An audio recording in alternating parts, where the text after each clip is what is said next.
una de las cosas que teníamos los especialistas allá era la obligación de estudiar, ¿no? Entonces cada año teníamos que tener mínimo 2 posgrados. Ya tengo un título por acá, tengo otro título por acá, ya me como el mundo acá, y cuando entro ahí a la televisión me doy cuenta que no conozco nada, que tengo que aprender de cero. Amigo, el mejor profesional es el que se esfuerza en aprender, no el que se esfuerza en mostrar que sabe. Voy caminando en la zona 1 que siempre caminaba, oigo una música de rock. Y ahí conocí yo a las 6 de la tarde, que estaba haciendo la prueba de sonido, Ricardo Andrade, con los últimos adictos, y a Viernes Verde.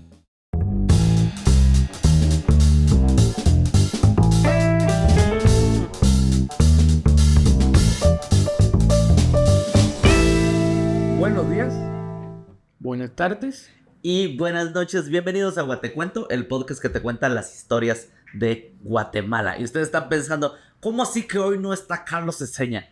Pues tenemos a otro maestro ocupando lugar acá. A ver, preséntese, maestro. Lázaro Valdespino. Lázaro Valdespino, conocido como Valdespino a en secas. el mundo bajo, ¿verdad?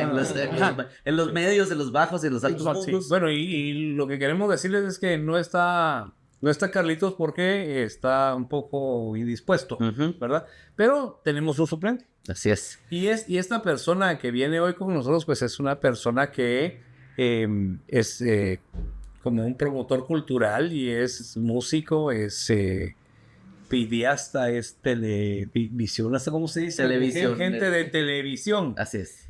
Y etcétera, etcétera. También es plástico, músico, etcétera, etcétera, etcétera. En este episodio vamos a conocer la historia de Valdespino desde que nació y cómo fueron sus primeros trabajos y estudios en Cuba.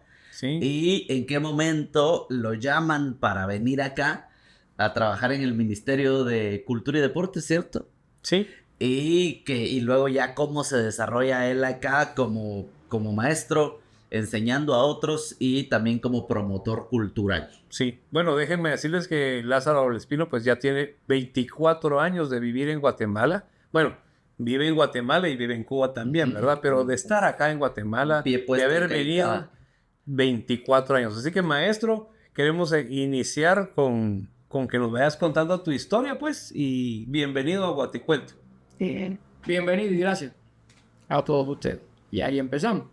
Sí, no, un poco eso, promotor cultural, un poco hacer video, un poco hacer música, un poco hacer plástica, o sea, cómo vinculo las artes todas en mi profesión diaria. La suerte de haber vivido en Cuba, o haber nacido en Cuba. Y vivido también, man. Que me da, sí, claro, haber nacido, pero lo que te iba a decir como apellido, que me da la posibilidad de haber estudiado una serie de cosas. Yo le decía también a gente que me ha entrevistado que si yo no hubiera nacido en Cuba, yo no hubiera podido estudiar. Porque mis padres, como la mayoría de los cubanos, eran pobres, trabajadores. Mi papá fue chofer de guagua, después conductor. Mi mamá tenía una escuela de taquigrafía y mecanografía. Yo me crié en ese ambiente, mi papá estudiaba y fui creciendo, pero con una educación. La educación era de que yo, para poder salir o poder tener algo, tenía que tener un resultado académico. O sea, mis notas tenían que estar bien, tenía que tener buena educación, tenía que tener respeto a los mayores, tenía una serie de pautas que en mi generación era así, ¿no? No era que soy tan viejo, yo tengo 30 años. Pero, ¿De qué año más o menos estamos hablando? No estoy contando de la historia, ¿no? Como si fuera una película. Pero en esa época... Pero no es ficción, ¿verdad? No es ficción. No es ficción, no es ficción. Pero en esa época fue muy bonito porque el espectro para estudiar era amplio. Yo nací antes de la Revolución, nací con Disneylandia, con Walt Disney, y después hubo una ruptura visual a lo que yo no razonaba por la edad bien, en un momento determinado, que era los muñequitos rusos. Claro. Y yo digo, antes de aprender ruso en la universidad, porque era lo que me daban, no me hablo de ruso porque no sé nada de ruso ya, pero antes de aprender ruso en ese tiempo, en esa época maravillosa, que yo la quiero mucho, la amo mucho, y todos los compañeros que todavía viven de mi generación la aman, aprendimos a decir Koniec, fin, eran los muñequitos rusos, terminaba Koniec. Pero yo sí sentía de esa transición de lo que yo veía en Disneylandia, de lo que yo veía de los muñequitos de Walt Disney, de lo que yo veía de la Warner Brothers. Siempre me gustaba mucho el cine. Desde pequeño yo iba a ver cine y en mi familia solo vivíamos muy cerca todos, mi tía, mi abuela, todos vivían casi en una cuadra y me llevaban cuando terminaba mis tareas de mi casa a la casa de mi tía a ver televisión, películas. Porque ahí había televisión. Porque había televisión, era una televisión para la familia, todos se reunían ahí. Pero mi espacio era las películas. Y no me interesaba más nada, era la película. Ya sea la película de Gordo y el Flaco, ya sea película de Betty Boo. Yo me metía en ese mundo. Ese tipo de películas de esa época. Ajá, de esa época. Que estamos hablando de los 30. Estamos hablando de la película Silente. Película de Silente con Chaplin. Sí, pues. Venía después western norteamericano, que aprendí de western norteamericano, y después desde esa parte de mi infancia yo aprendí con eso. Ya se me fue quedando eso, sin saber nada de cine, sin saber nada. Y ya posteriormente que fui estudiando, ya fui ampliando un poco el acercamiento más al medio audiovisual. Entro ya a trabajar porque no teníamos muchas cosas, muchas opciones. O sea, era trabajar, estudiar, entro a trabajar. ¿En la adolescencia? En la adolescencia, 17 años. 17 años, me cambié la edad, me cambié la edad para decir que tenía 18. ¿A qué te dedicabas? ¿A qué si tú sabes que mi primer trabajo fue un trabajo muy rudo. Yo era muy más flaco que ahora y entré a trabajar en el Central Manuel Martínez Preto. Era un central azucarero. Y yo, como era el más flaquito, ahí era gente grande, fuerte, porque eran, se llama, ¿cómo se llaman? Los que arreglaban las locomotoras de ese tiempo, que eran de caldera, de carbón. No mecánicos. No. Tienen un nombre. Bueno, ahora, si me acuerdo ahorita, te lo digo. Pero yo era el que entraba por el Malacó. El Malacó era el hoyo donde cuando tú sacas todos los tubos que son fruses de la locomotora, que son como 50 y pico, por dentro del tubo va agua y alrededor del tubo es el vapor que hace que mueva la mera caldera. La caldera con todo el carbón que echaban en un metro y medio antes que llegara ahí. Entonces yo tenía que entrar en la primera puerta de la locomotora, abría, yo entraba y ahí habían otros compañeros que se dedicaban a sin ser puro y mecha, a quitarle la soldadura de todos esos tubos, de un lado y de otro. Cuando sacaban todos esos tubos, eso quedaba hueco, era un túnel, ¿no? De un lado a otro. Ahí yo me metía con una máscara y se metía otro flaquito como yo a quitar la magnesia que generaba la locomotora en tiempo, eso era en tiempo muerto, en tiempo de mantenimiento de la locomotora para la nueva campaña de Safran. Ese fue el primer trabajo mío. Y ahí me maté yo. Pero fue una buena experiencia porque aprendí el trabajo ese rudo. Después teníamos que sacarlo y ponerlo en un reductor, los tubos esos, y darle, subirlo con una palanca, dejarlo caer y imagínate, el flaquito yo voy a aprender eso, pero me gustó mucho. Pailero se llama Pailero se llama esa profesión. Entonces de ahí ya me metí más vinculado al arte. Mi papá en ese tiempo trabajaba, ya había estudiado, mi papá ya era un investigador arqueólogo y estaba trabajando en ese entonces en la Academia de Ciencias. Y tenía un proyecto cultural, un proyecto de investigación que era de espeleología, porque se dedicaba mucho a la espeleología. y me enseñaba, me llevaba, pero en sí yo no me pegaba mucho a eso a él. El que sí andaba con él para arriba y para abajo y se iba a la cueva y todo, era mi primo hermano. Ese sí era más hijo de él. Espeleología, sí. Espeleología. ¿Y qué es eso? Él iba a explorar cuevas, a buscar Espeleología, minerales, espeleología. Retomando ya cuando era más adulto, llego a trabajar hoy me presenta a un amigo que tenía, que trabajaba en el Ministerio de la Agricultura en la parte de divulgación y propaganda. No se llamaba comunicación en aquel entonces, fue divulgación y propaganda. Y me dice, ¿qué tú sabes hacer? Y bueno, yo dibujo, estoy estudiando pintura. En ese tiempo estaba estudiando pintura en San Alejandro, iba a entrar a la universidad. Entonces, empiezo a trabajar entonces. Ella tenías unos 18 años, 17. Ya yo tenía 18 años. Empiezo a trabajar como dibujante. De dibujante como estaba en la Escuela de Artes Plásticas, yo me gradué en la Escuela de Artes Plásticas en el 1977. En el 78 me gradué en la universidad. Yo llevo a las dos carreras. O sea que todo esto que lo estás platicando es más o menos 60, 70, vamos. 60, en ese tiempo. Y ahí cuando empiezo, ya después paso a diseñador gráfico. No el diseñador gráfico que ven hoy en día, que tenemos una computadora. Era todo manual. Era letra set. Mucho dibujo, cartulina, era llevar el montaje era así con... Sí, letra set para la gente que no estudió diseño, ¿verdad? Eran unas hojas grandes que tenían las letras individuales y tenían varias copias de cada letra. Y si yo quería escribir alfa, por decirles una letra, entonces agarraba la A, la colocaba en el cartón y entonces la presionaba y pegaba contra el papel y pegaba, entonces ya podía quitar. Y ahora ya puse la A. Ahora vamos con la L. Por letra. Ajá, y vamos. Y así se hacían los titulares. Sí, así mismo. Cosas. O se pintaban o se hacían... Era mucho trabajo, ¿no? Ese fue al principio. Y eso me hizo a mí de fijarme en los pequeños detalles que, como decía mi gran profesor Alejo, hacen la diferencia. Claro. Un detalle se te va y tú dices, no importa, eso lo termino en edición. Está bien. Se te va a tener, eso, el sonido lo termino en edición. Claro. Y viene el otro, bueno, eso lo arreglo yo en edición.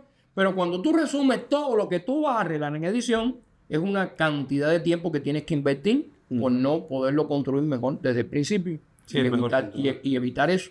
Y eso me ayudó a mí a empezar a ser más eficiente. Cuando yo termino ya en la universidad, yo seguí trabajando ese año. ¿Qué estudiaste en la universidad? Historia del arte. Historia del arte. Historia del arte. Pero también nos estás contando que eras rockero ya que hace tiempo, o sea... Sí. Eso lo estabas haciendo, estabas trabajando en esto que nos ya a los 14 años... Y ahí vas, a los 14 años yo aprendí, 13 años aprendí a tocar guitarra. Lo elemental de la guitarra, y me compraron una tumbadora vieja y daba mis manotazos, y yo ponía una grabadora de la música que en Cuba se oía en ese tiempo, y yo cantaba, que no soy cantante, o gritaba, que no soy... Eso es lo que yo hacía. Como todos nosotros que gritamos. Y tocábamos ahí, y yo tocaba y me reunía con 2 o 3 amiguitos del barrio, salía para el portal de la casa y nos poníamos ahí a tocar en lata. Y parecía que una bulla los vecinos peleando porque no lo dejaban dormir o ver la televisión. Bueno. Y a los 14 años tengo la primera guitarra, empiezo a tocar ya canciones de Luisito Aguilé, canciones de la época. Me enseña mi prima, que era la que tenía la guitarra. Y ya cuando yo sabía un poco, mi mamá me decía, bueno, si tú aprendes y tienes tiempo entre todo lo que estás haciendo, pues te compro la guitarra. Que empecé a tocar en un grupo en Bauta, lejos. Yo tenía que ir 1 hora de viaje a llegarme a ese municipio. Porque tenía un compañero trabajando en la agricultura, era familia de los Montesinos. Todos los Montesinos son músicos. Incluso aquí estuvo en uno de los encuentros artistas cubanos que yo hice una vez, en un año, Montesino, el maestro Montesino, que es director de la orquesta de la televisión cubana. Uno de los directores, por el otro es Patterson. Y en ese tiempo Montesino me dice, Guatepino, tú que eres rockero, toca guitarra, ¿y por qué no hacemos un grupo? Claro que sí. Eso fue en el año 76. Años 75 y 76. Y hicimos un grupo. Yo tocaba la guitarra solista.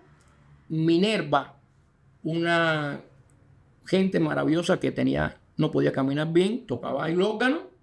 Y había María Elena, una jovencita que tocaba la guitarra rítmica. Y Eliezer Montesino tocaba la batería y cantaba. En ese tiempo lo que contábamos era música de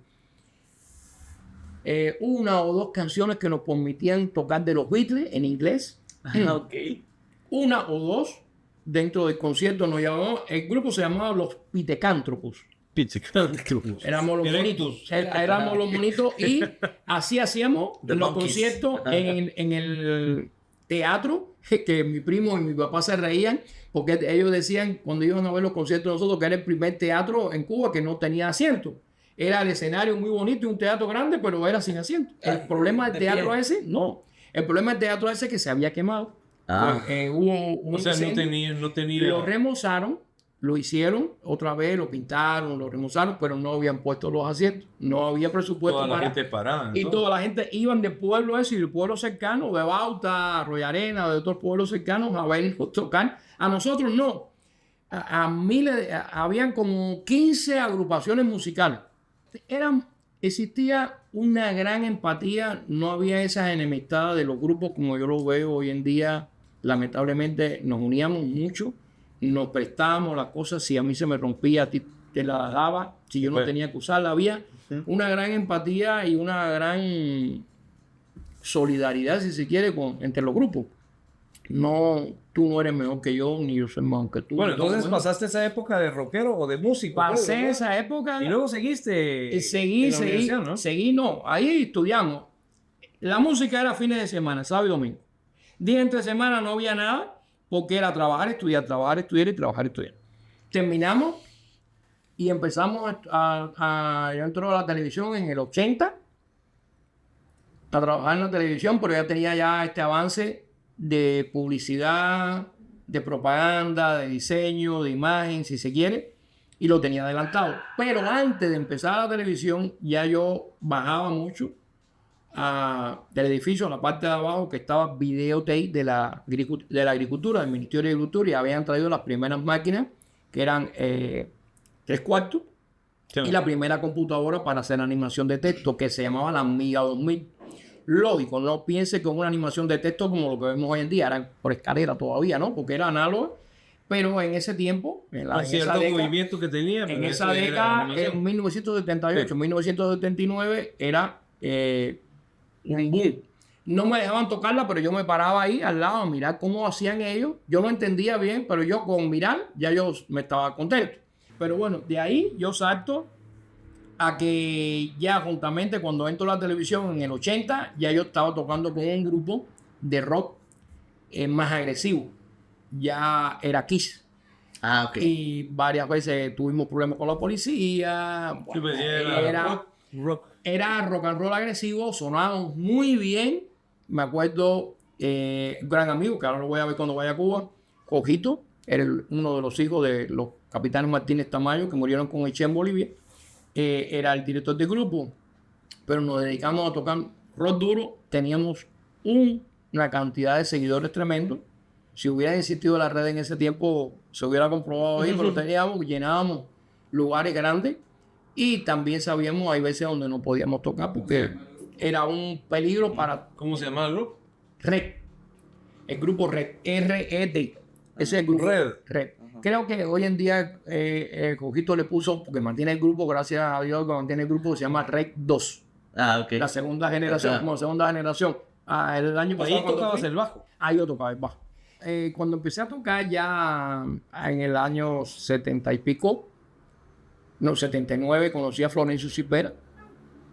Florencio Silvera era un negrito que tocaba muy bien la batería, era un virtuoso, pero cantaba muy bien. Tenía un falsete genial. Y yo le decía, Florencio, ¿cómo te puedes concentrar? Tenía esa independencia, ¿no? Capacidad, ¿no? Y una independencia, y era muy disciplinado. Me hice muy amigo de él por lo disciplinado que era mi mano derecha. Ya cuando hice el grupo. Y Florencio estudiaba también, trabajaba también, estaba, bueno, igual que todos nosotros que estudiamos, trabajamos en mil cosas. Estuvimos con Jorge en Red, salimos de ahí en el año 80, porque en el 80 se hace el primer festival de rock en Cuba, que lo impulsa, lo agencia y lo logra hacer el Guille. Guille hoy en día es un director de televisión y tiene un programa en una emisora de radio sobre rock. Guille Vilán, a todos los rockeros en Cuba lo admiran, lo aprecian, lo respetan por lo que él ha hecho sobre el rock en Cuba.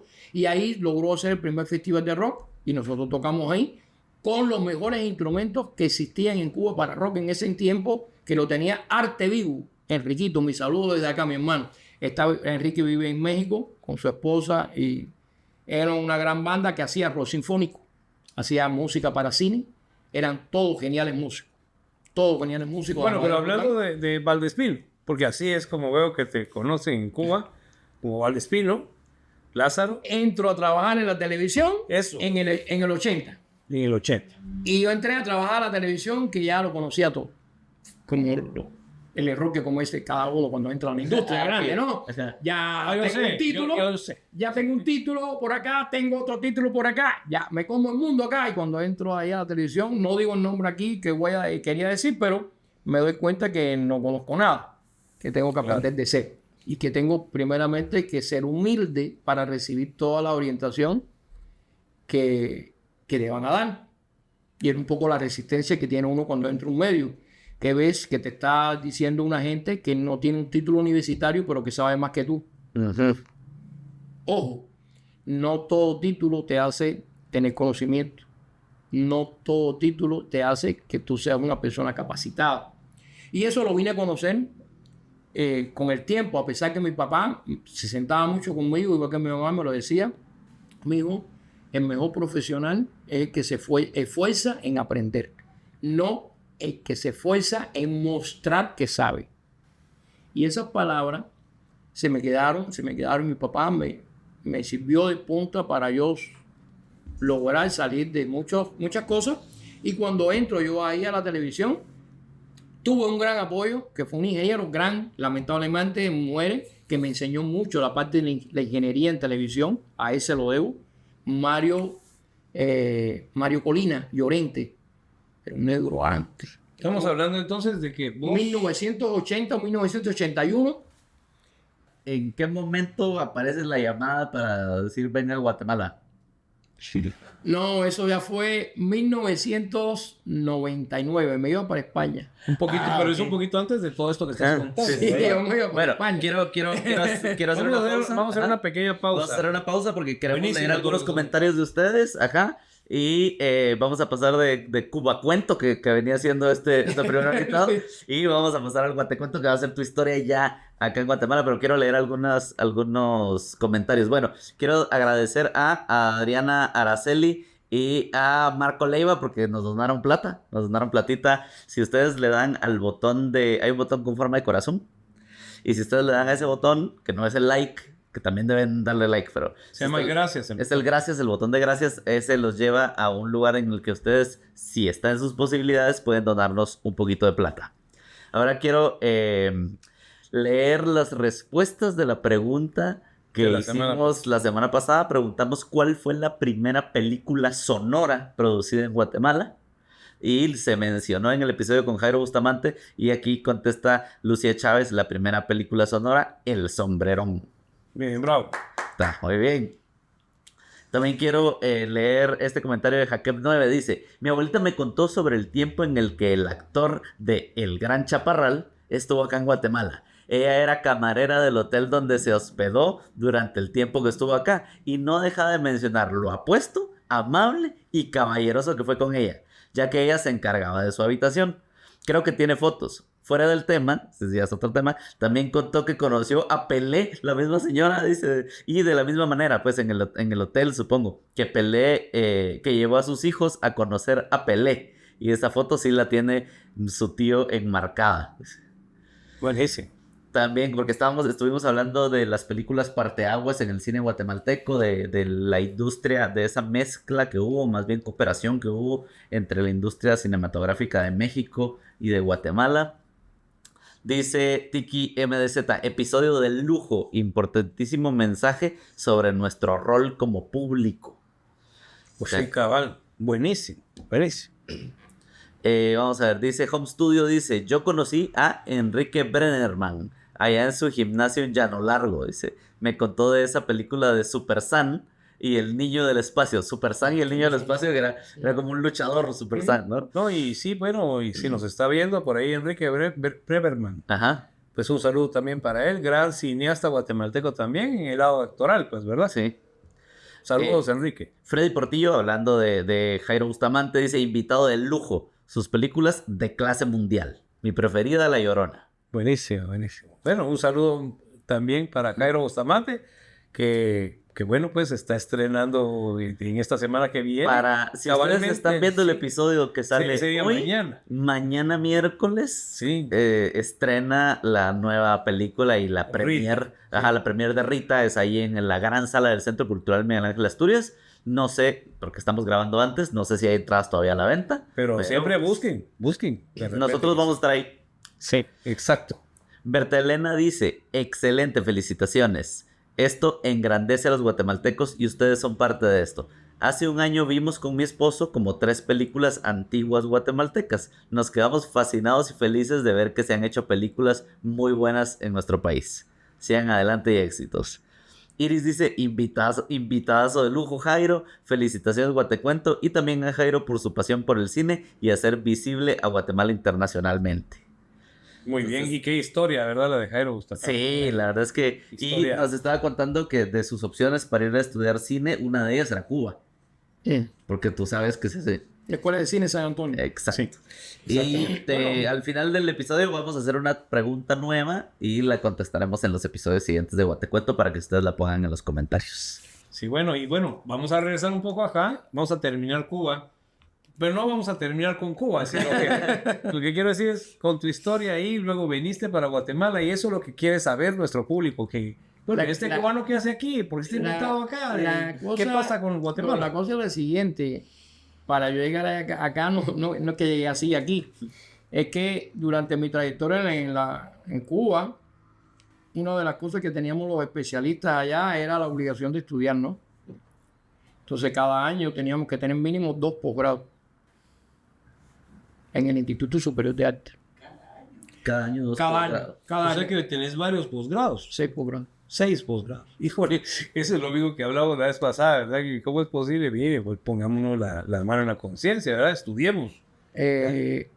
Y nosotros, en ese tiempo, jóvenes, porque todavía la competencia no era por ver quién tenía más mujeres, más novias, aparte que tú podías competir en eso, era quién tenía más títulos. Más posgrados. Había un tema ahí, una sana competencia era quién estudiaba más, quién tenía más incidencia en el mercado cultural. Y nosotros, digamos, a mí siempre me gustó escribir, pero no tenía tiempo de escribir porque estaba estudiando durante los... Y trabajando también. Y trabajando y tocando. Sí. Porque ya a final de 1981, del 80 a 81, hice mi grupo Flash, que fueron 10 años de rock propio, en español que hacíamos. Y en el 91 terminé ya con el grupo, nos separamos, seguí con Florencio Silvera, que era mi mano derecha, y en el 92 hice una orquesta de música popular cubana. No me entraba por la sangre la música cubana, así lo digo, y lo conoce toda la gente que me conoce en Cuba. Pero tuve una gran ayuda de un gran trompetista, miembro y fundador del Buenavista Social Club, el Guajiro Mirabal. Y me dijo, cuando yo hablé con él, que era vecino mío, yo vivía aquí, o vivo aquí, el Guajiro vivía aquí arriba, que ya no vive ahí, se mudó. Y me decía, Valdespino, no tengas miedo a la música cubana. Tú estudiaste música, porque me gradué de música también. Y es buscar la síncopa y pensarla de la forma diferente que tú la piensas. Y él me ayudó mucho. Fue a los primeros ensayos, bueno, hice la orquesta, me ayudó mucho, salí adelante. Con la orquesta duré unos 4 años, tuvimos una empresa, me pagaban profesionalmente, aparte de la televisión, me pagaba la empresa. Y ya... Ahí seguías con el bajo. Ahí seguía con el bajo que tengo. Que bajo que tengo después que... O sea que vos te especializaste en los grupos. Lo que estudié cuando estaba en el conservatorio fue bajo. Bueno, y dirección de orquesta. Pero la dirección de orquesta es muy superficial. No me dediqué a estudiar la verdadera dirección de orquesta como los grandes directores de orquesta, porque era en el conservatorio. Pero me sirvió mucho para saber dirigir y saber escribir para orquesta. Que tenía que dedicarle tiempo de madrugada en la casa, porque por la mañana tenía que trabajar, de madrugada era sentarme en el piano, hacer los arreglos para lo que yo quería hacer o componer. Y uno de la gente que me ayudó mucho también, cuando yo hacía una canción mía, yo no la orquestaba yo. Yo se la daba a Agustín Gómez Lavín, que está ahora en Uruguay. Saludo, mi estimado percusionista, un gran percusionista, genial percusionista, fue presidente de Cuba durante varios años, y genial jazzista, un pianista magnífico, muy bien compositor. Entonces yo se la daba, que era también éramos vecinos, y yo se lo llevaba allá y él me hacía el favor de hacerme esos arreglos, que incluso los tengo acá.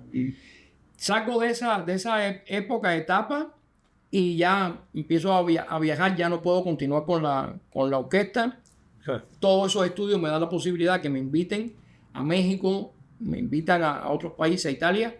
Ahí estudiamos también, vimos también nuevas experiencias con Ray.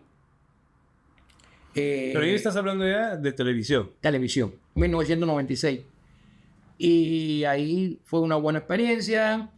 Ya posterior a eso, regreso con Juan García, un gran semiólogo y director de arte de la televisión cubana. Teníamos ya preparado prácticamente para irnos para España porque se había presentado un negocio. Todo eso venía por la Unión de Escritores y Artistas de Cuba, que yo pertenezco. Y pertenecen la mayoría de los que pueden pertenecer en diferentes manifestaciones visuales, sea cine, radio, televisión, música, danza. Y llega un momento determinado, se demora esta intención de invitación porque no había presupuesto, no llegaba el boleto, y Juan me dice, Valdespino, esperar a ver qué aparece. Y un día que yo entro allá, vemos que hay una posibilidad para venir acá. Hay un amigo mío que estaba aquí en Guatemala, no me acuerdo el nombre de él ahora, un diseñador que era diseñador de teatro del Ballet Nacional de Cuba. Ahorita a lo mejor se me acuerda el nombre. Y él en una de las visitas que va a Cuba a ver a su familia, nos vemos, y me dice, ¿no te interesaría ir allá? Sí. Porque allá están buscando, en el Ministerio de Cultura, donde yo estoy trabajando, están buscando esto y esto y esto. Y yo digo, bueno, Guatemala. No era... A ver, cómo los cubanos, cómo reaccionamos en Cuba cuando nos hablan de Guatemala, Salvador, Honduras, Nicaragua. No era nunca el mercado nuestro. El mercado de Cuba para el arte es México, Estados Unidos, España. México, Estados Unidos, España. Así han triunfado todas las estrellas cubanas.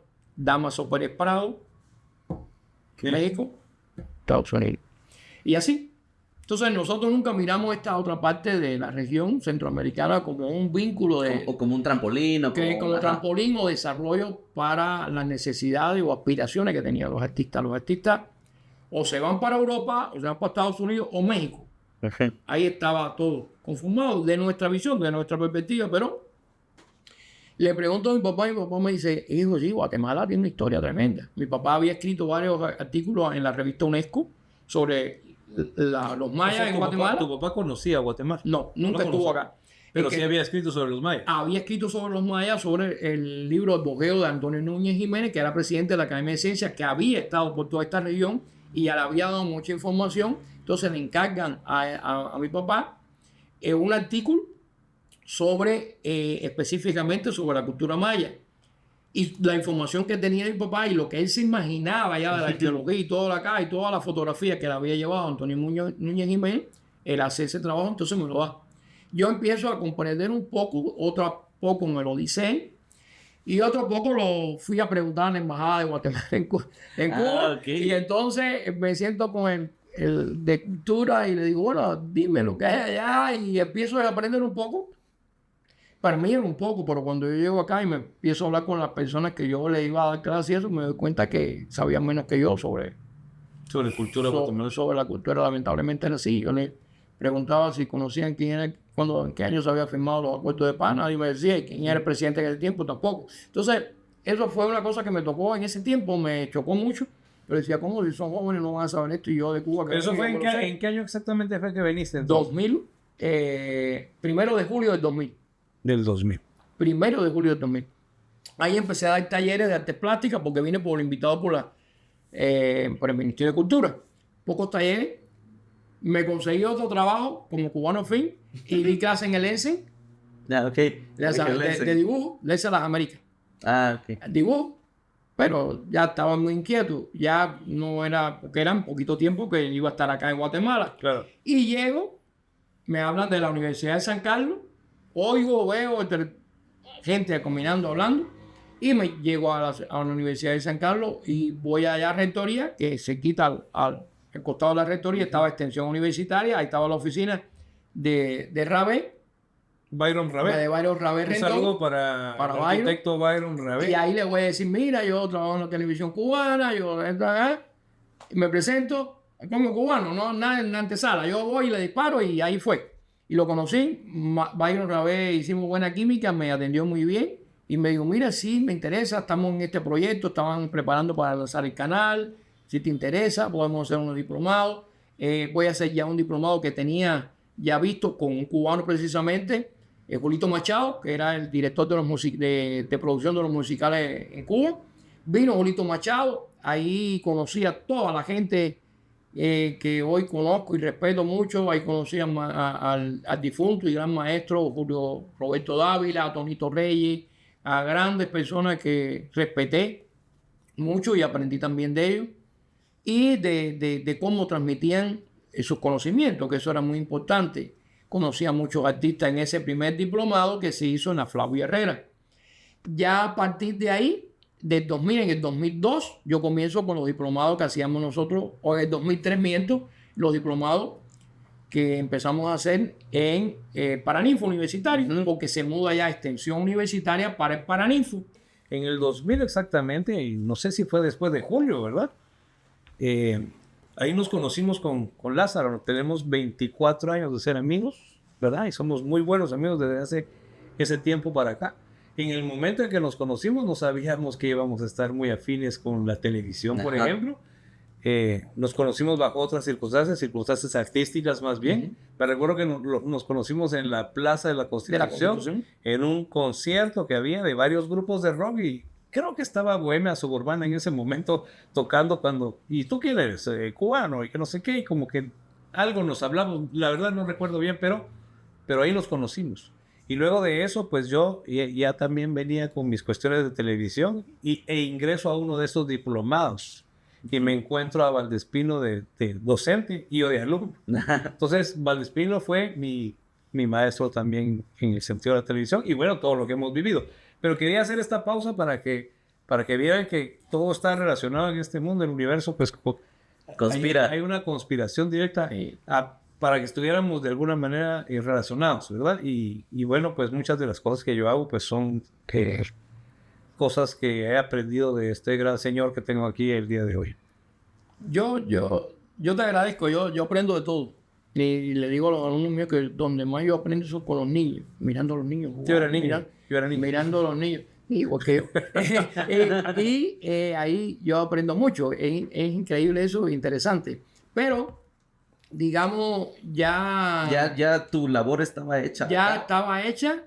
Yo me estaba muy, muy contento del canal. El canal se fortaleció. Había un canal que si hubiera seguido así ese canal, fuera un canal sumamente positivo y hubiera convertido en un canal nacional. Y un medio fuerte. Un medio fuerte, sí. Estaba muy bien fortalecido, la gente comprometido. Nada. Uno de los que habían sido alumnos de unos diplomados me dice, mire maestro, hace falta un profesor de televisión en la Universidad Rafael Landívar. ¿Por qué no se llega por allá?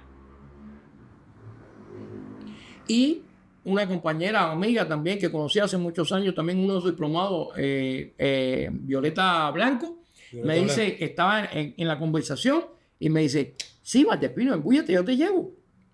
Yo como no sé manejar, nunca aprendí a manejar y soy muy miedoso para manejar. Y sobre todo acá que te tiran los carros arriba, la bicicleta te la tira arriba, todo te lo tira arriba y tú dices, bueno, ¿y qué hago, no? Entonces te llevaron. Me llevaron. Un saludo para Violeta Blanco. Violeta Blanco, un abrazo. Saludos. Y Violeta me llevó.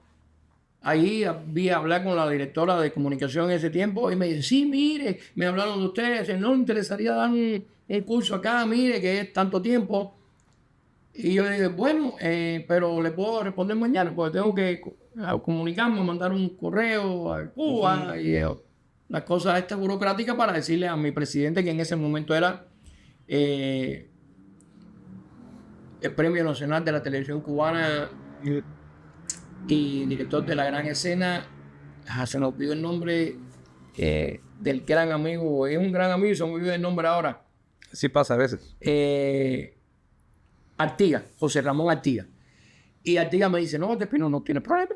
Da las clases que te dé el tiempo que tú quieras. Pero yo digo, el tiempo que yo quiera, no el tiempo que yo quiera, ¿no? Pero bueno, y así comenzó la historia. Fui dando ese curso, pasó ese año, pasó el otro año, seguí yendo a Cuba, cambió de presidente, cambió otra presidenta. Era también una gran Rosalía Arnaiz, una gran periodista y conductora de televisión de Cuba.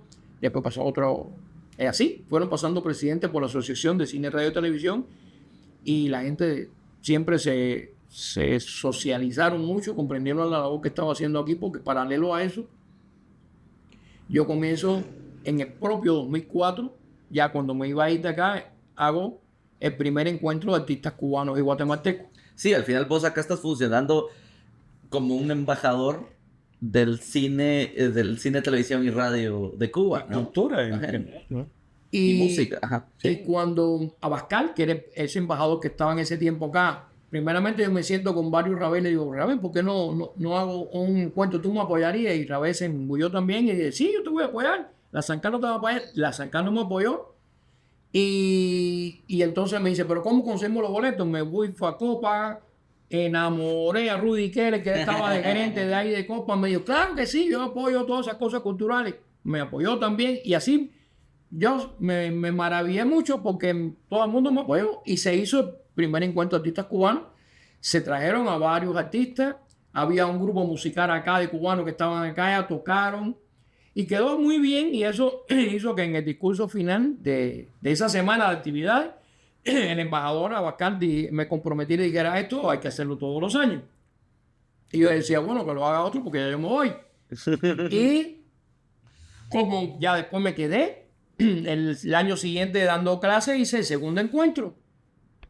Y en el segundo encuentro quedó bonito y se fueron sumando más entidades, la alcaldía, esta entidad, y cuando vino ella tenía una cantidad de logotipos que iba llenando los carteles que yo iba haciendo y lo iba preparando durante todo un año, porque yo era solo haciendo los diseños, llamando a la gente y tocando esta puerta, tocando la otra, las placas de reconocimiento que le hacía también para reconocer a los artistas guatemaltecos por su trayectoria, digamos los 25 años de Fernando Pérez, cosas así, ¿no? Que se hacían y que yo veía lastimosamente que no había, el Ministerio de Cultura no... Claro. Y también pues hubo un momento en que llevaste a los artistas guatemaltecos a Cuba. Todo fue el mismo 2001. Yo llego en el 2020 y en el 2001 cuando conozco, en el 2020, final del 2020. Del 2000. Perdón, de 2000. 2000. Sí, de 2000, perdón. Final del 2000, cuando yo voy caminando, para no contar la historia anterior de que porque no pude ver otros artistas anteriormente, pero bueno, voy caminando en la zona 1 que siempre caminaba, oigo una música de rock y me paré. Así, y que pongo la antena para ver de dónde viene esa, pero eso es en vivo, eso no es música grabada en un topadisco ni en una bocina. Y fui, la música me llevó hasta 10ª y 11 avenida. Hay un parqueo que había ahí, no me acuerdo lo que hay ahora, pero ahí había un parqueo y ahí conocí yo a las 6 de la tarde, que estaba haciendo la prueba de sonido, Ricardo Andrade, con los últimos adictos y a Viernes Verde. Había otro grupo más, pero no me acuerdo, que era el telonero. Con esa gente me dijeron, no te vayas, quédate. Me quedé ahí, vi lo que vi y a partir de ahí le tomé el teléfono, todo, nos empezamos a comunicación con Espadero, con Taz, con toda la gente de Viernes Verde y empezamos a montar la idea de ir a Cuba a presentar esto que no se conocía allá. En Cuba no se sabía que había rock guatemalteco y muy bien hecho. Y Ricardo Andrade, que era muy amante de eso, me dijo, pues claro, le metemos, y empezaron a buscar su patrocinador. Me acuerdo que yo había conocido al dueño de Casa Instrumental y él me ayudó mucho. Le dieron el patrocinio a Ricardo Andrade, a Valdemar, un abrazo grande.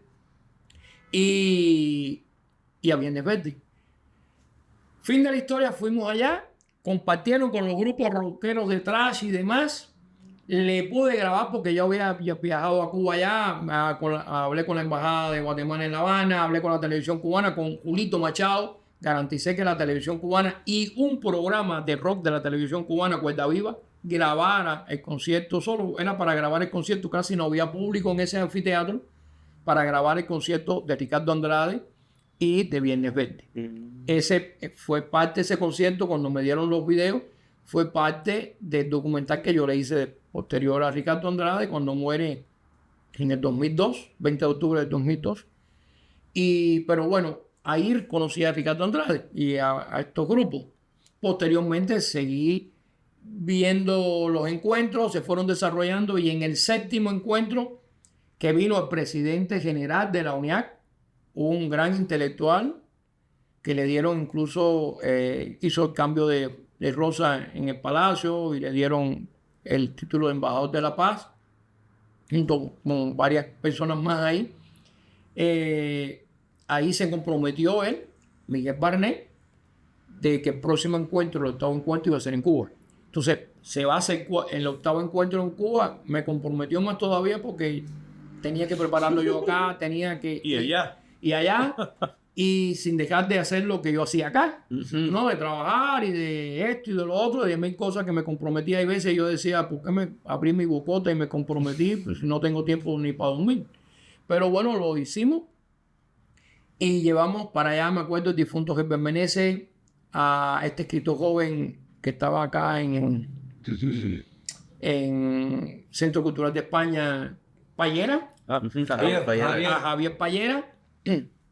Llevamos a Perro con Ala, con Aguirre. Sí, pues. Eran Juan Aguirre. Llevamos de razones, ¿verdad? Pero iba como Perro con Ala. Con él, con su proyecto en solitario. Y eran como 18 personas. ¿Eso qué año estamos hablando, Lázaro? ¿2008 o 2009? No, imagínate. Ese fue el 8º encuentro y el primero fue en el 2004, 2005, 2006, 2007, 2008, 2009, 2010, 2011. 2011 se hace el 8º encuentro en Cuba. Muy bonito. Fueron a Varadero, lo llevaron.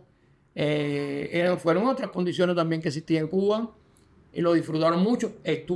Fue también el difunto Ramiro McDonald. Fueron 2 estudiantes míos de la Landívar a grabar también allá. Porque yo todos los encuentros los grababa con los estudiantes para que me sirviera a mí de material. Y al final, cuando cumplí los 15 años de encuentro de artistas cubanos, hice un documental con todo ese material. Y después se estrena en Cuba en el centro, en la sala Villena de cine de la UNIAC. Ya vino la pandemia, se paró todo y se retoma el 16 encuentro de artistas cubanos este año. En mes de octubre, el 27 se hace la clausura. El 16 encuentro y el primero centroamericano y del Caribe.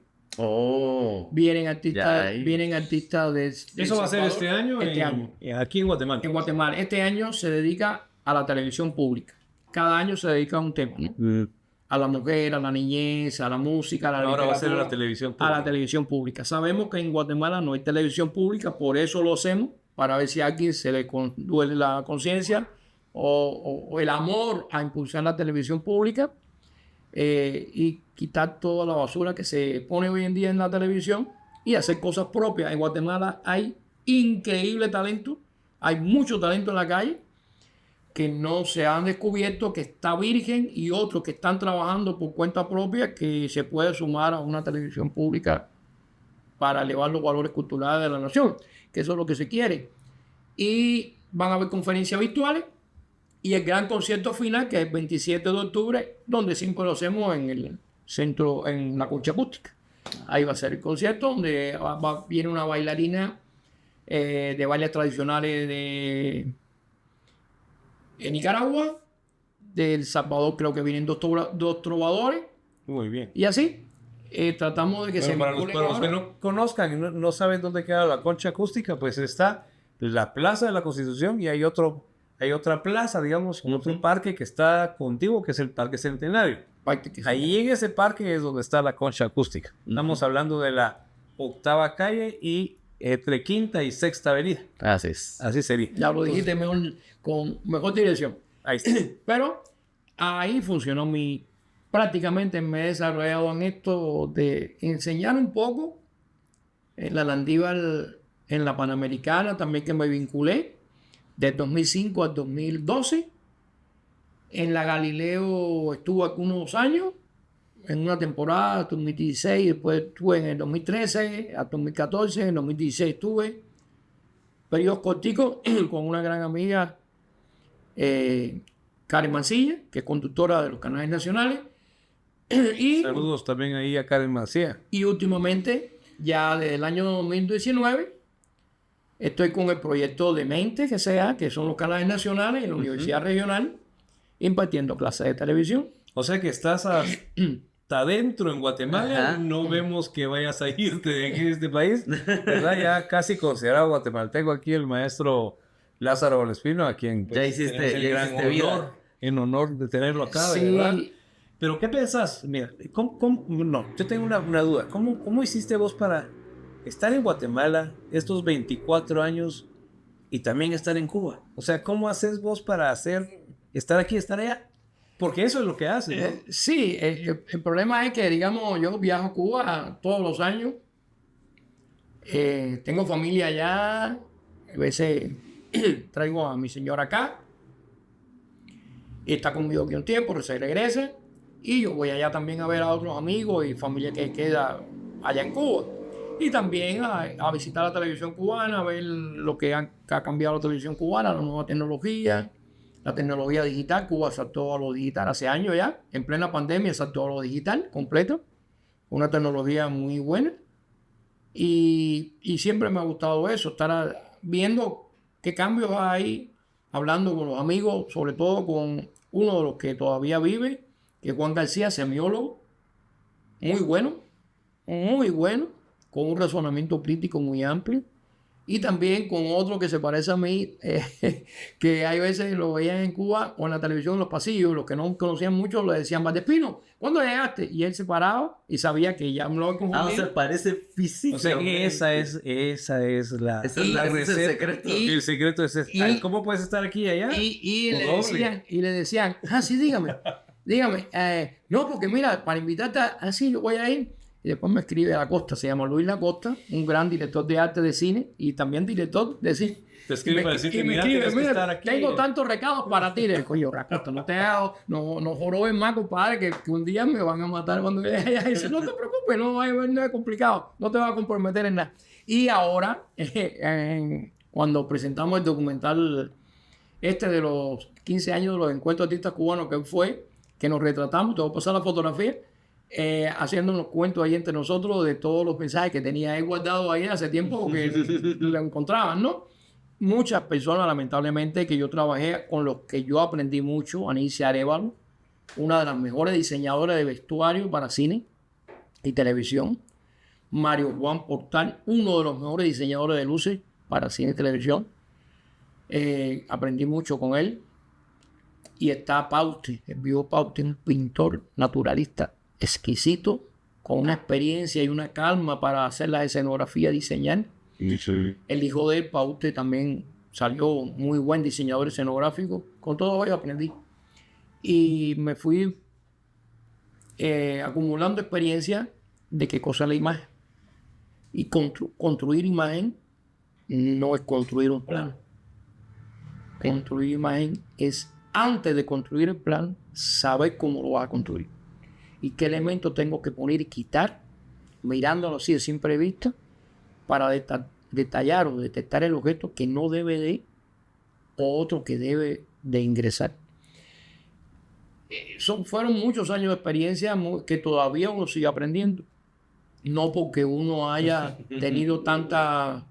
Yo le digo, hay veces, equivocadamente, en 2 ocasiones, acá solamente he tenido que decirlo, no es grave, pero en 2 ocasiones, en 2 reuniones, la gente tira los títulos arriba de la mesa, doctorado y todo eso, y yo solo los miro así, y los miro a la cara, Y yo digo, no vamos a tirar títulos arriba de la mesa. Porque si son esos solo los que tienen ustedes, yo les gano. Por la competencia anterior. Porque es muy banal decir yo tengo esto y tengo lo otro. Muéstrame con lo que haces. Sí, pues la experiencia. Muéstramelo con los resultados de tu trabajo. Entonces, solamente 2 veces me sentí muy mal y salí de esa reunión muy mal porque la gente quiere imponer su criterio por los títulos. Y los títulos, como dije hace un ratico, los títulos no te hacen el artista. Claro. Es el artista. Hay muchos artistas. Hay más artistas que títulos. Y tampoco hace al médico y tampoco hace al abogado. Exacto. Ahí aquí en Guatemala yo conozco a tantos artistas que no tienen un bachiller. Pero ese bachiller, desde mi punto de vista, yo lo catalogo como un doctorado. Porque son tan buenos que tiene 5 títulos o 5 maestrías, lo que te debe tener, no le llega a los tobillos a ese artista que no tiene ninguno. Así es. Entonces, por ese artista yo me fajo. Por ese artista yo lucho. Por ese artista yo me esfuerzo. Porque hay mucha gente como esos artistas, ¿no? Además, Lázaro, ¿verdad? Lo voy a decir porque es cierto que está su labor de ser profesor, de ser maestro, de tener sus alumnos. Hubo un momento en que nos cruzamos ahí cabalmente en la Universidad de Andívar, porque también me tocó ir a dar unos cursos cabalmente de televisión y éramos ahí también compañeros y sus alumnos eran mis alumnos también en ese momento y ninguno hablaba mal de Valdespino, todos hablaban muy bien. Por eso, porque cuando uno hace bien su trabajo y deja la huella y los alumnos también aprenden, ¿verdad? Eso es importantísimo, ha dejado una huella. Y muchas de las personas que actualmente están en algunos de los medios de comunicación, sobre todo televisión, son alumnos de Valdespino. Y ahí están haciendo lo que les corresponde. Entonces, ahí está la huella, ¿verdad? Y es bueno decirlo. Es bueno decirlo. Sí, ese es el único, la cosa, el pago es ese, que tú siembras la semilla y lo ves trabajando en los medios. Y hoy en día lo digo, wow, qué bien. Sí. Qué bien hace esto y como corre para aquí, corre para allá y lo veo y solo a veces me paro, llego a un lugar y me paro en una esquinita a verlo. Porque ese es el pago. Y hay cineastas también que han ganado premios, alumnos de Lázaro. De verdad ha sido un gusto para nosotros que hayas estado con nosotros aquí en este Guatecuento. Anuncios, por favor. Bueno, uno, ahora ya saben por qué lo llamamos, ¿verdad? Porque es una persona que si bien pasó muy buena parte de su vida en Cuba, hoy por hoy tiene que ya cumplir los 25 años o más. Eso viene el año entrante. En julio, va a cumplir 25 años de estar aportando al arte en Guatemala. Al arte, a la radio, a la televisión, a la música en Guatemala. Ahora, anuncios parroquiales, damas y caballeros. Están a la venta ya 2 shows. Uno se llama Chistes y Chonguengue, que hay show de comedia y luego after party con una DJ que es muy, muy buena, que no pone sino que pone música guapachosa ahí para bailar, de verdad bailar. Entonces eso es show de comedia y after party en la misma noche. Eso es el sábado 17 en 4 grados norte y el viernes 23 es mi unipersonal de comedia Voy a morir solo en La Resortera, zona 10. Ahí toda la info está en mis perfiles y por aquí han de haber visto ya uno de los afiches. Y tenemos la pregunta, antes de decir en dónde nos pueden seguir en redes sociales, tenemos la pregunta que les quiero hacer a todos ustedes. Entonces déjenme ir. Ir a la pregunta. Ahí estamos. No me tienen que poner todos, pero espero al menos unas 3 o 4 respuestas. Díganme cuáles son los platillos guatemaltecos que han sido declarados Patrimonio Intangible de la Nación. Ok. O sea, ¿cuáles son los platillos guatemaltecos? Porque hay un montón en Guate. Hay un montón de recetas, un montón de cosas. Pero hay un grupito aquí los tengo, hay un grupito de 7 que han sido declarados Patrimonio Intangible de la Nación. Entonces, pongan menos 3 o 4. Es buena pregunta. Ajá. Esa la vamos a contestar en los episodios siguientes. Y recuerden que nos pueden seguir en todas las redes sociales. Estamos en Facebook, Instagram, en TikTok. Ahí ven como los cortitos. En YouTube acá se pueden suscribir. O si nos están escuchando en Spotify mientras van en el carro, también suscríbanse al podcast. Y estamos en Exposiciones Artísticas de la Universidad de San Carlos de Guatemala, que es una fanpage de Facebook, y en algunas cableras del interior del país. Sí, y también pues yo quería hacer el anuncio de que en la Cinemateca Universitaria, a partir cabalmente de este martes 6, que es hoy, martes 6 de agosto, vamos a iniciar presentaciones de cine en el Paraninfo Universitario, Segunda Avenida 12-40, zona 1. El parqueo es gratuito, también la entrada es gratuita. Ya estoy yo. Y bueno, pues ¿Cuál es la película de hoy? La película de hoy es Verano de Lágrimas, que es la primera película de la Universidad de San Carlos, realizada por TV USAC, ¿verdad? Su servidor estuvo ahí de asistente de dirección. Entonces, tengo... Y de extra. También de actor, un poquito. Entonces, si me quieren ver en toda la plenitud cinematográfica. Si sos extra figurante, si tenés de todo, tengo de todo.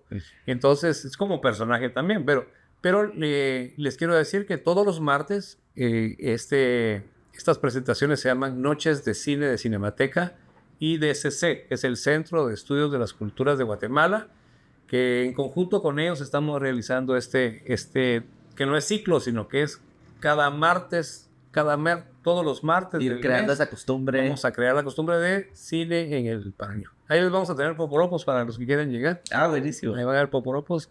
Y bueno, pues cada semana pues va a haber una nueva película, ¿verdad?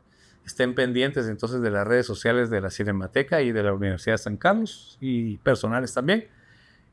Luego también tenemos un ciclo de cine cubano. Actualmente vamos a trabajar pues un ciclo foro, digamos, de películas cubanas contemporáneas, ¿verdad? Por supuesto. Entre ellas pues está El Ojo del Canario, que es la historia de José Martí.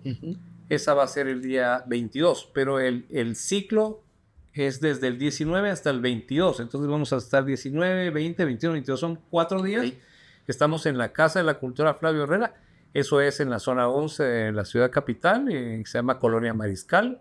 La avenida o calle se llama Mariscal cabalmente. Y el número creo que es 7-49, si no estoy mal. De esa calle Mariscal. Ustedes la ponen en Waze, ponen Casa de la Cultura Flavio Herrera y lo encuentran. Y si no, pues vamos a colocarlo por acá. Entonces, bueno, están invitados, ¿verdad? Este ciclo de cine va a ser a las 3 de la tarde durante esos 4 días, del 19 al 22. Ahí los esperamos, amigos. Gracias por el espacio. y gracias. Y gracias a... Podemos seguir. Podemos seguir horas aquí. Y ustedes pueden estar seguros que vamos a apagar las cámaras y vamos a seguir un rato más acá platicando. Sí, pero digamos antes de irte, Lázaro, que en este momento, ¿qué estás haciendo ahorita? ¿Por dónde vas? ¿Hacia dónde vas? Yo sé que está lo del encuentro, que no lo dijiste, pero vos personalmente, tu vida, ¿qué onda con Guatemala? ¿Cómo es esto de... Sos cubano, ¿no? Entonces, cuéntanos, ¿cuáles son tus planes? ¿Vas a seguir otros 24 años aquí o qué onda? Esa pregunta, sí, no te la puedo contestar, no sé, todavía. Si sigo otros 24 años, a lo mejor sí, a lo mejor no. No tengo pensado todavía irme para... Mi hijo quiere que me vaya para allá con él. Allá tengo la puerta abierta en ASU. Por supuesto. La quinta universidad más grande de Estados Unidos de cine y televisión. ¿Tu hijo está en Estados Unidos? En Arizona, ahí mismo, donde está ASU. Y ahí he estado ya 2 veces, en 2 ocasiones. Dando clases. Pequeñitos, talleres pequeñitos. Ah, ok. Pero ahora lo principal ahora es terminar este cortometraje. ¿Qué estás haciendo? Bueno, eso no nos dijo nada. Contanos de ese cortometraje. Se llama La Mera. La Mera es un cortometraje que siempre los malos y los mafiosos, los delincuentes o las maras son de hombres. Acá no es nada de mara, no hay nada de tatuado, no hay nada, es una élite del narcotráfico o del crimen organizado que es mujer. Todo, la directiva, la cabeza pensante y todos son mujeres. Los que mandan a los hombres son las mujeres.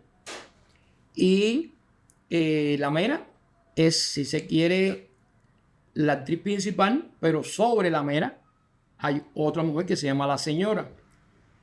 La Señora tiene el poder de jefa. Sí, pues la señora es un migra. título. Pero que de su actuación es menos que la Mera. La Mera es la protagónica, la que lleva todas las escenas y la carga de todo el corto. Que en sí no es un corto. Lo voy a adaptar a 15 minutos, quitando muchas cosas, pero tengo para hacer una miniserie de media hora. De 3 capítulos De media hora cada uno. Que es prácticamente un Porque largometraje. Ajá. tengo Claro, una cantidad de guión y cosas ya hechas, Escenas. que ahora lo que estoy es terminando lo principal para mi cortometraje de 15 minutos. Dejarlo ahí, porque hay gente que hace cortometrajes de 20 minutos, pero te digo yo que he participado como jurado en algunos, que cuando te llega material a jurado de más de 15 minutos no lo ven. Priorizan lo de 15 minutos. Y cuando hay una cantidad de 20, 15, 17 cortometrajes, ya ahí paran. Sí. Así, lastimosamente. Entonces la clave, compañeros, es 15 minutos. hagan cortometrajes de 15 minutos o menos. Te vayas, o menos. O menos. No te pases de 15 minutos, que es la meta que incluso hoy en día entre las parrillas de televisión y de programación de los festivales de cine, para poder colocar más cortometrajes dentro de un programa. Ok. Porque si no hay menos cantidad, y eso se ha ido reduciendo. Es cierto que el límite, cuando buscan límite, eso puede llegar 20, 20 y pico minutos. No, Pero- no te puede 45 minutos y empieza ya a comparar. Sí, pero en la realidad, un grupito de jueces que se tiene que ver 120 no se lo ven. cortometrajes. No se lo ven. Eso ya es falso. Ya todo el mundo sabe que es así. Entonces ahora, digamos, viene el Festival de Antigua, que es en diciembre. Ahí me han mandado una cantidad de cortometrajes increíble. Yo hice lo mismo, me puse de acuerdo con otro jurado en Estados Unidos y lo puse de acuerdo. Y lo que me dicen es, porque yo soy invitado, díganme qué hacemos.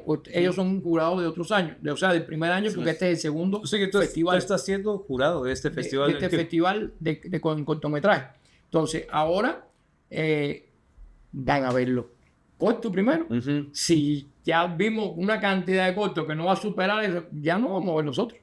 Por decantación. Y no es que sean malos. El problema es que la cantidad de cortometrajes que te manda un festival son increíbles y muy buenos cortometrajes de Estados Unidos. Lo que yo tuve referencia en el primer festival que me mandó Eric, que es el director y el realizador y el organizador del Festival de Antigua, que fueron cantidad de gente de Estados Unidos y de Europa, incluso estaban participando. Este año la parada sube un poquito más. Y yo le decía a la gente, yo no tengo ni voz ni voto, pero le decía a Eric, es mejor ya en el futuro decirle claro a los que van a participar en cortometraje, no se pasen de 15 minutos. Sí, que ya hay una regla ahí está. Ajá. Sí, Aunque- lo que pasa es que aquí en Guatemala, la verdad, ese es un dato también, como que no existía el mediometraje. Entonces creen que un cortometraje es de 40 minutos. Sí, no, eso ya es un medio. Sí, ajá. Y ya es un mediometraje, pero no lo ven así. En Guatemala no tenemos esa métrica. Entonces un cortometraje es antes Pues, de que sea o sea, hay festivales de cortos y hay festivales de cine, pero no hay festivales de medio, entonces no lo hacen. Lo quieren meter todo ahí. Y exacto, y el de 38 Ah, sí, minutos lo quieren meter en el de cortos. Y lo meten.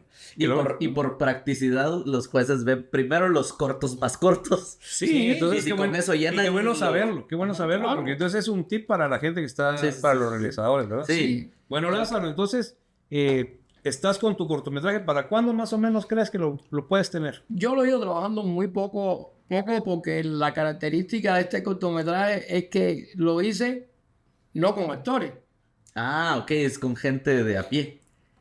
con gente que o sea, le gusta la actuación, tiene ese amor a la actuación.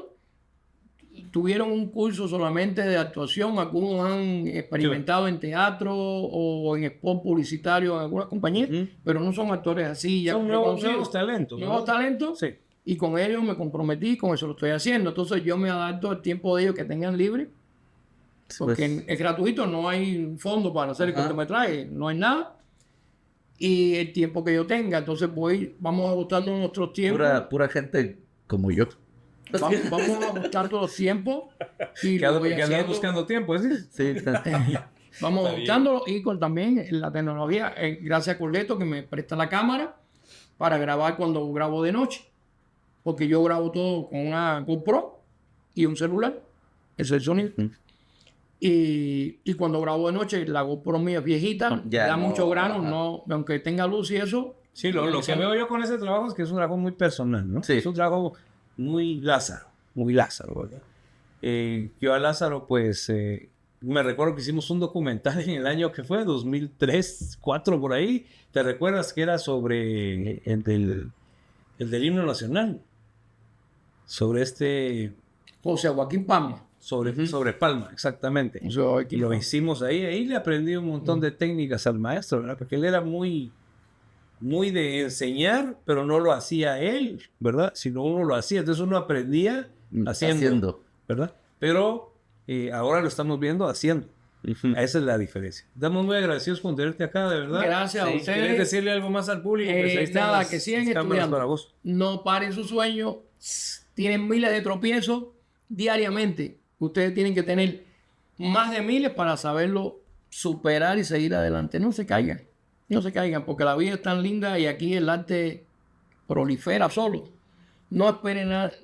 Si viene aquí y le da la mano, felicidades, qué bueno. Un aplauso. Pero si no viene nadie y no le da la mano, no importa, sigan adelante. Sigan.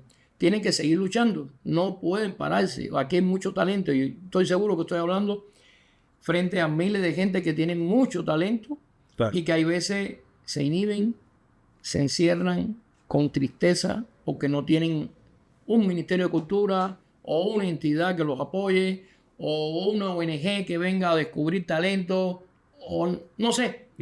Nadie tiene que descubrir lo que ustedes tienen. Sí. Bueno, Ustedes lo tienen. entonces no sé si vas a decir algo más. Si no, Ya pues con eso tenemos terminamos el episodio y no queda más que decirles buenos días. Buenas tardes. Y buenas noches. Hasta pronto, amigos. Ahora tenemos que... Sí, porque no está Carlos. No está Carlos Seña. Y no soy yo. Ajá. Si no es el maestro. Entonces, por primera vez te vamos a ejecutar. Ya. Ajá. Está bien. Como lo hacemos aquí en Guatecuento, ¿Qué hice? con nuestras pistolas imaginarias que son Ya. de todo. Yo pensaba que me iba a ejecutar con un paseo rum, pero... Está bien. Entonces, 1, 2 y 3 y ¡pa!